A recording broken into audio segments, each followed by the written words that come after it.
When it comes to your 2025 fantasy baseball team, when you walk away, I want you to feel like you took advantage of every single pick that you had. And today's episode is going to focus on a few players that I think you should avoid at their current price in 2025 on today's action-packed episode of Locked On Fantasy Baseball.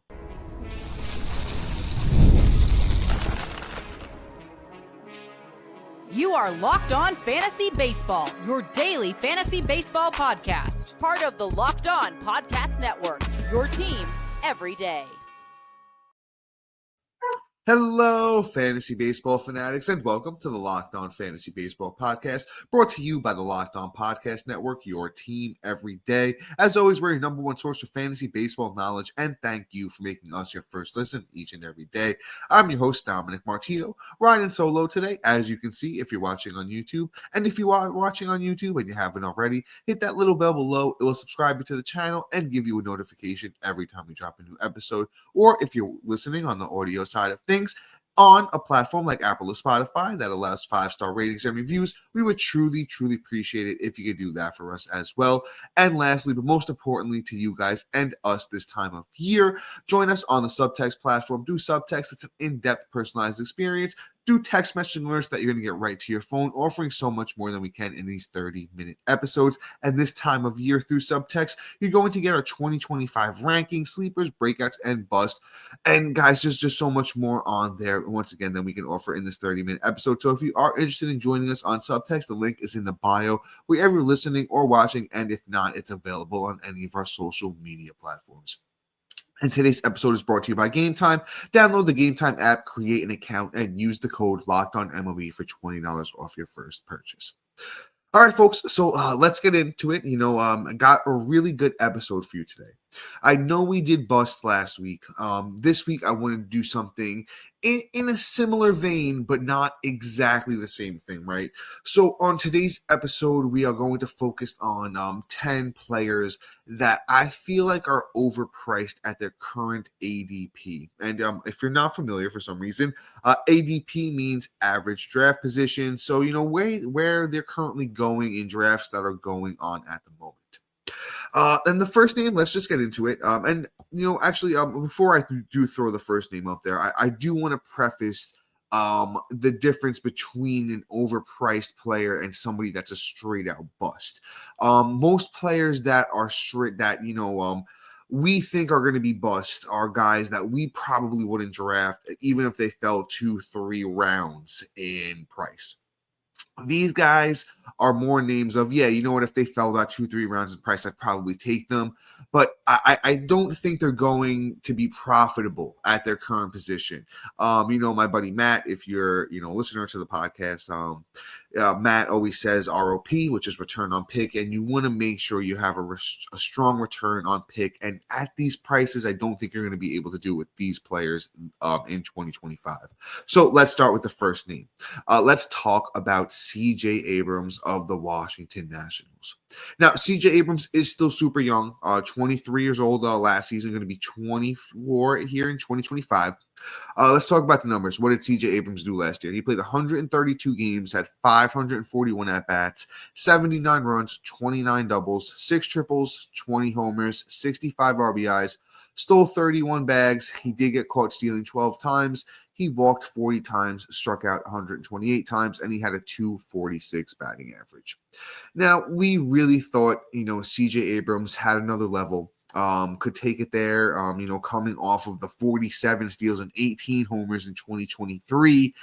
And he just really didn't do it. He played about, 13 less games. So, he could have produced a little bit more, but if he made up those games, but the batting average was about the same. A lot of the underlying stuff, if didn't get worse, took a step, didn't really take a step forward in any single thing. The sprint speed still looks great for Abrams, but none of the underlying stuff makes me believe in him at all. And do you guys want to know what CJ Abrams' current price is? To me, it's out of control. At the 9th shortstop off the board, pick 54, where we're investing in a player that 2020 is almost a lock for Abrams, but the batting average is going to hurt you if you play in a points type of league. He gets caught stealing a lot. He doesn't really walk too much, strikes out a ton. Didn't improve in that aspect in 2024. When you're looking at younger players like CJ Abrams, once again, only going to be 24, this upcoming season, you like to see improvement year to year, even if it's in a couple of categories. And I haven't seen that for Abrams. And to play, to pay almost a top 50 price for a guy who's very, very unproven, except for elite speed. Even the 20 home runs isn't that major in that category. Yeah, it's definitely above average, but it's not a plus. It's not really like, okay, like once you get over 25, that's where you're really talking about, okay, this guy's helping me there.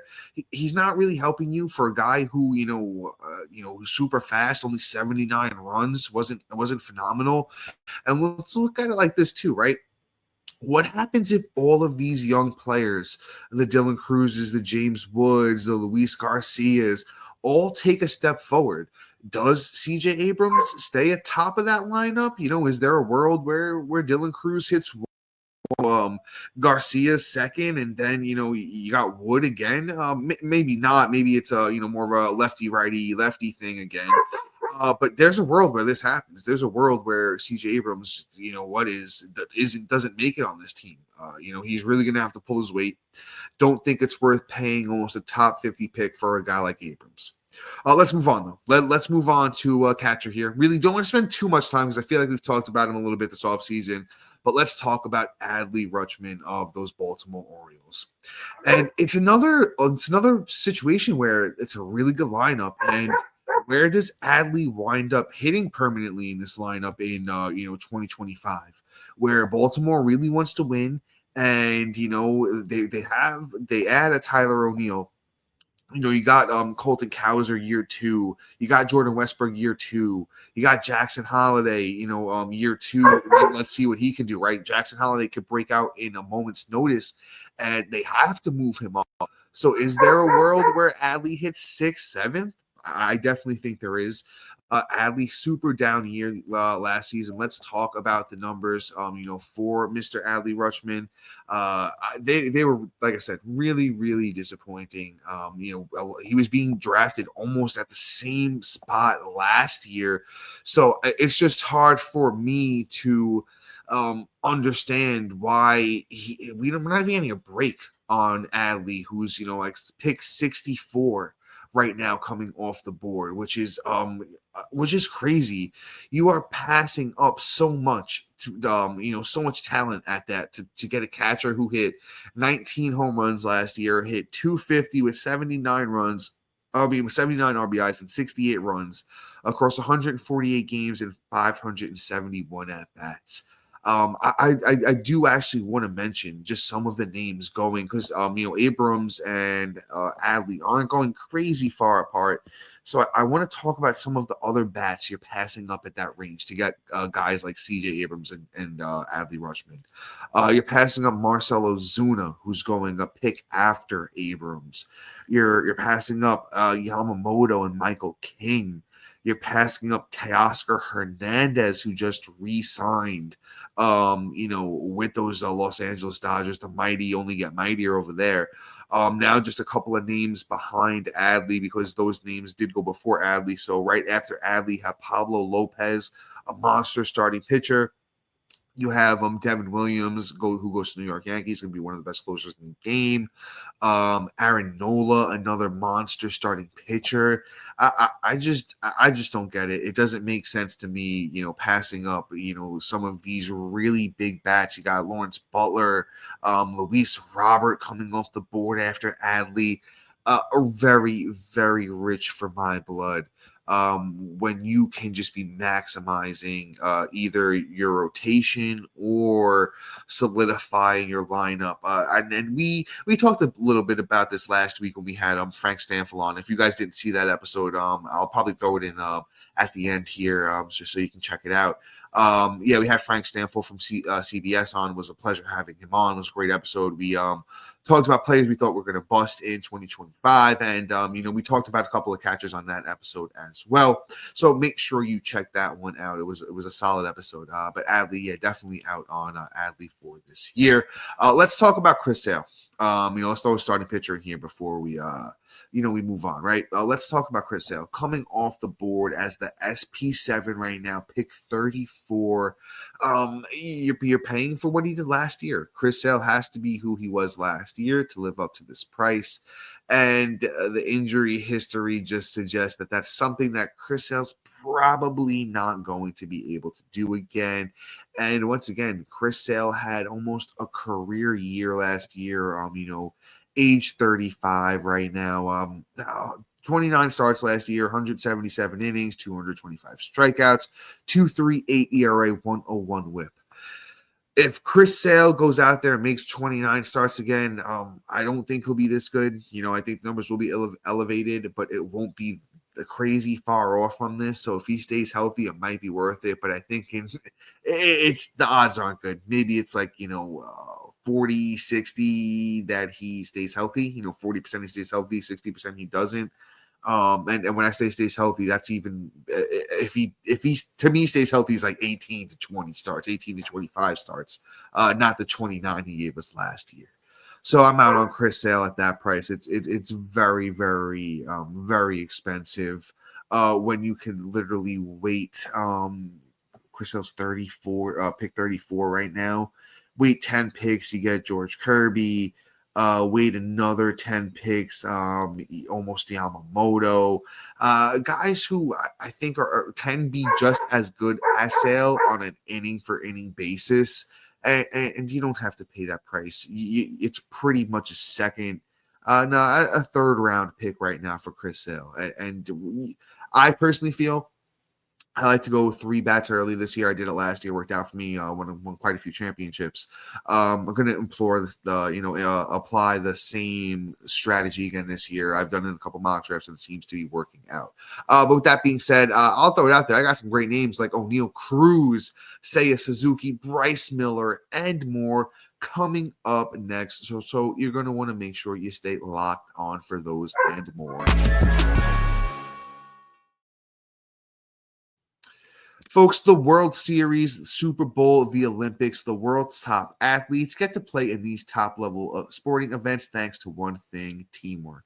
And teamwork can also protect your financial legacy and your family's future. Select Quote's licensed insurance agents are the perfect teammates when shopping for the customized, affordable life insurance. They can find the right policy to keep your financial legacy safely in your family's end zone. So Select Quote is one of the America's leading insurance brokers with nearly 40 years of experience, helping over 2 million customers find over $700 billion in coverage since 1985. And you heard that correct. That was billion with a B. Other life insurance brokers offer more impersonal, one-size-fits-all policies that might cost you more and cover you less, while Select Quote's licensed insurance agents work for you to tailor a life insurance policy for your individual needs in as little as 15 minutes. You invest so much time to take care of yourself and to be the healthiest, best version of you. So Select Quote's exclusive policies can reward that effort. Get the right life insurance for you for less at selectquotes.com/lockedon. Go to selectquote.com/lockedon today to get started. And once again, that's selectquotes.com/lockedon to get started today.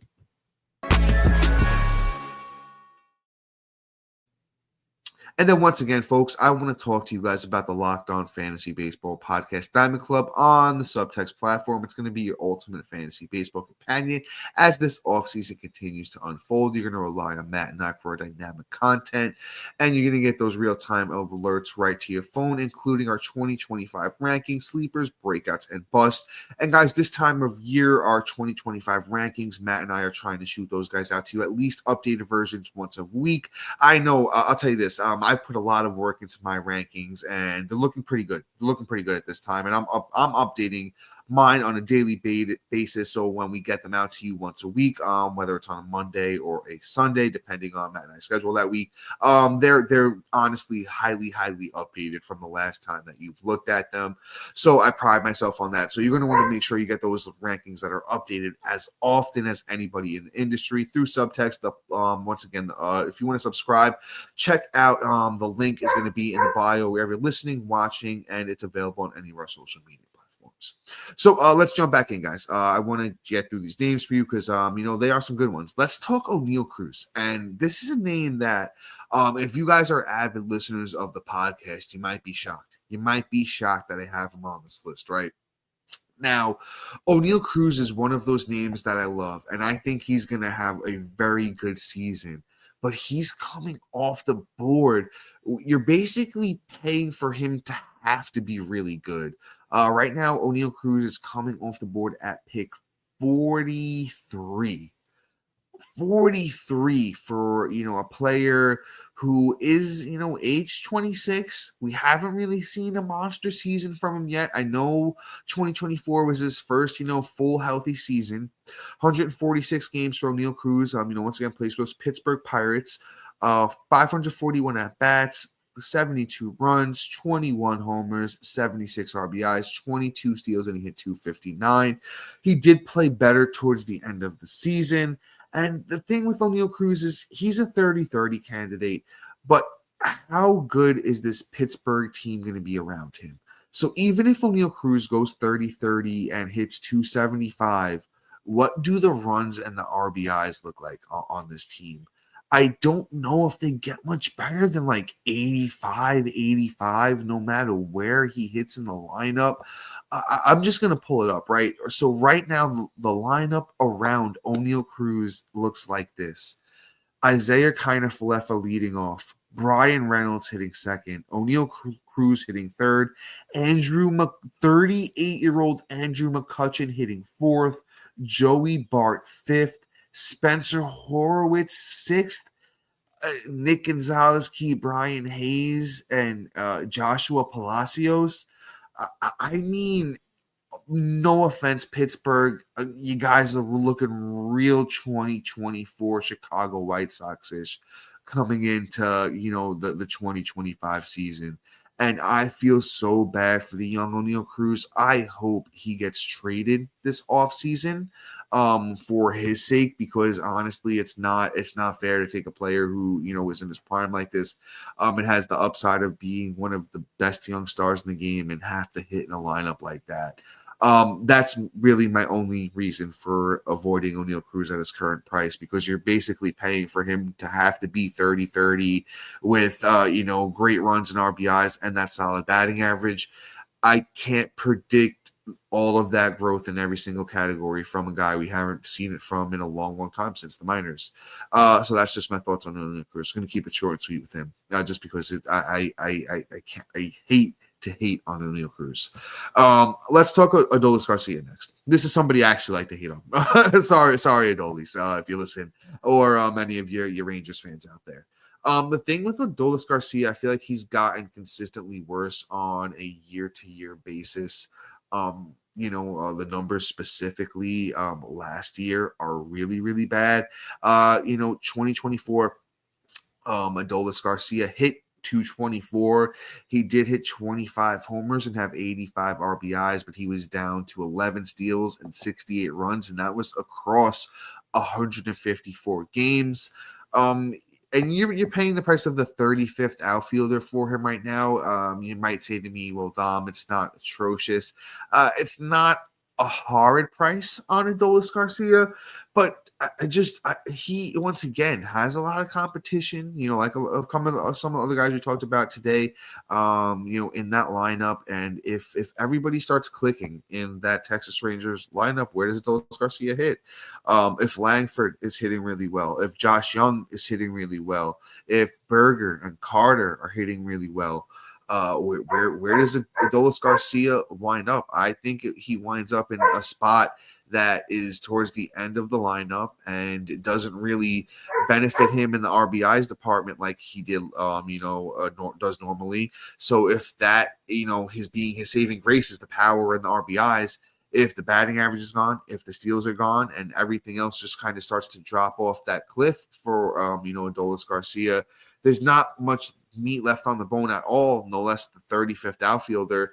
That you're in that at that spot, you're looking at him as, a low end outfielder 2, a high end outfielder number 3.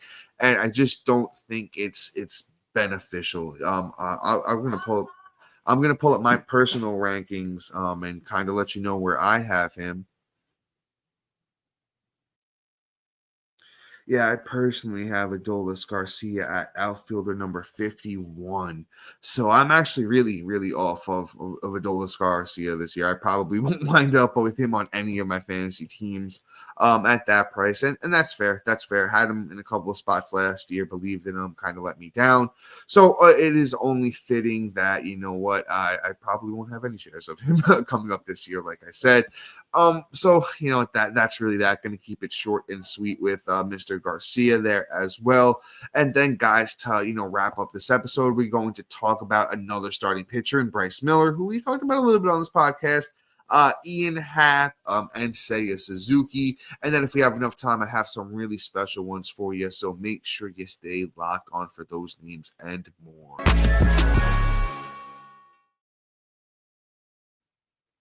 And folks, I love going to live events, whether it's sports, music, theater, or comedy. One of my favorite memories was attending a concert last year. The energy and excitement was unforgettable. Now, Game Time has made it even easier to get tickets to your favorite events with their new feature, Game Time Picks. This feature filters out the fluff and shows you only incredible deals on great seats, so you don't have to waste time searching through thousands of tickets. Recently, I was looking for tickets to, one of the Knicks games as I was out here in New York, and I said, you know what, I might as well use the Game Time app. And with Game Time Picks, I found amazing deals and could even see the views from my seats before buying.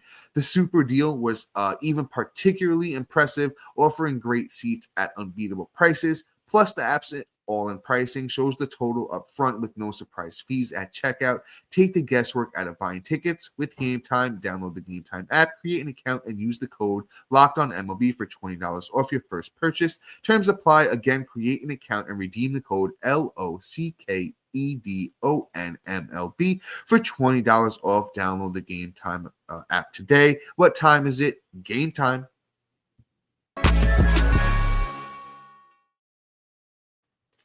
And then, all right, folks, I want to finish strong here for you guys.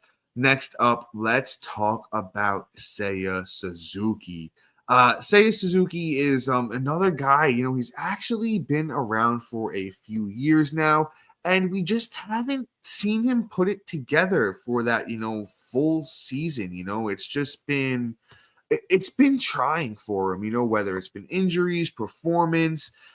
It's just been, like I said, ups and downs for, the Cubs, outfielder, Seiya Suzuki, right? So, I know they get a little bit better. They get Kyle Tucker, but they also lose Cody Bellinger. So, you're a loss and a plus. So, they still need another bat in that lineup if you're asking me. I just don't think Seiya Suzuki as the 28th outfielder inside the top 100, pick 89, it's not doing it for me. He did hit 283 last year with 21 homers and 16 steals, but left you desiring more with the 74 runs and 73 RBIs. So I just don't know. It's not, this is one guy on today's list that I'm still a little bit on the fence about, right? I believe I have Seiya somewhere in the 30s at outfielder. Yeah, I have Seiya as outfielder number 34 right now. So it's not atrocious for me, but I would love if the price came down a little bit more, or if the Cubs just bolstered that lineup a smidge, right? Because I just don't. I feel like I have to look through the rose-colored glasses to see the world where Seiya is great, because Seiya it looks like they have him projected to hit third in that lineup, and then right behind him is Michael Busch and Dansby Swanson, who I'm not super sure of. Obviously, he's going to be, behind Kyle Tucker, which is going to be nice for him, for the RBI situation, and Ian Happ. Ian Happ gets on base a bit himself. But I still feel like this lineup needs to get a little bit better, because you know what? Seiya himself is an injury away. He's 30 years old. So I don't know how much he's, going to run, in 2025. Sprint speed still looked good, in 2024. And, the underlying stuff still looked okay for Seiya.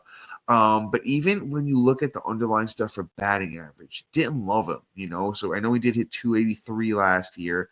But there's just a lot of stuff when you look under the lens. You look at him a little bit deeper, and you're just like, am I really willing to pay, my outfielder number 2 for Seiya Suzuki, when literally you can wait until outfielder number 30, you get Mike Trout, outfielder number 31 is Riley Green, and then outfielder number 32 is Christian Yelich. I have all 3 of those outfielders ranked ahead of Seiya Suzuki, so that's just why. Not so much a knock on the talent, more a knock on the injury and the surrounding team on Seiya, and that's just really why I'd rather wait or take any of those other 3 outfielders I just named ahead of him, who are going after him in current ADP.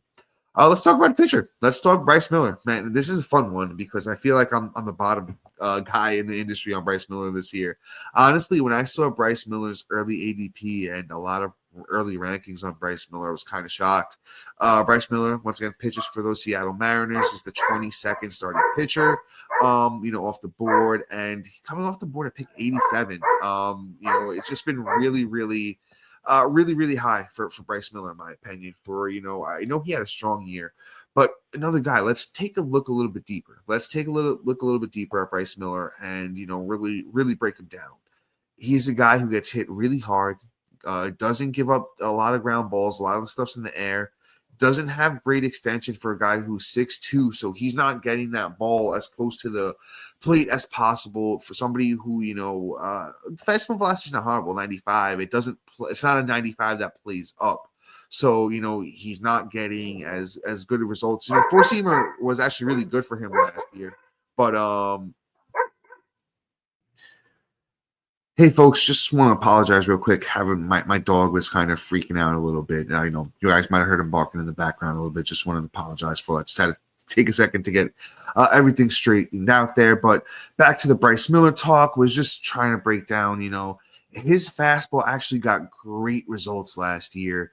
It could get even better results if the extension was better.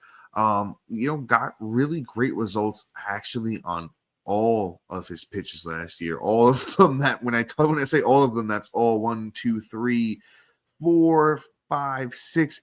All 7 of Bryce Miller's pitches were excellent actually for him last year. Don't know if he's going to be able to keep up that kind of momentum. We'll see. But like I said, a lot of the underlying stuff just doesn't look great for him. Even the exit velocity is not great. The chases, he's not getting a lot of guys to swing at his pitches outside of the zone. He's not getting a lot of guys to swing and miss at a lot of his pitches. So somebody that I don't think can or will take a step forward when it comes to just strikeouts in general. Bryce Miller last year, great results. Once again, 31 starts, 2.94 ERA, 180 innings, 171 strikeouts, and an 0.98 WHIP. I think he's always been very good at command, so I think the WHIP is something that will stay strong. The ERA, though, I think the ERA goes up. I think we see a mid three-ish, a low to mid threes ERA. I think is more reasonable. His career mark of a 3.52 ERA across 56 starts, I think, is more indicative of the kind of pitcher that he is. So if he's a 3.5 ERA guy with a strong whip, not a lot of strikeouts, I think he winds up being more of an SP4 than an SP2 where we're taking him. And literally right after Bryce Miller is the guy that tied the glass now. Health given, I think health. If health's not an issue, Glasnow's definitely a better pitcher than Miller. Max Fried is after him. Hunter Green, Spencer Schwellenbach, Zach Gallen. I have every single one of those pitchers over Bryce Miller. Let's wrap this up with one more player here. Let's make Ian Happ our last player.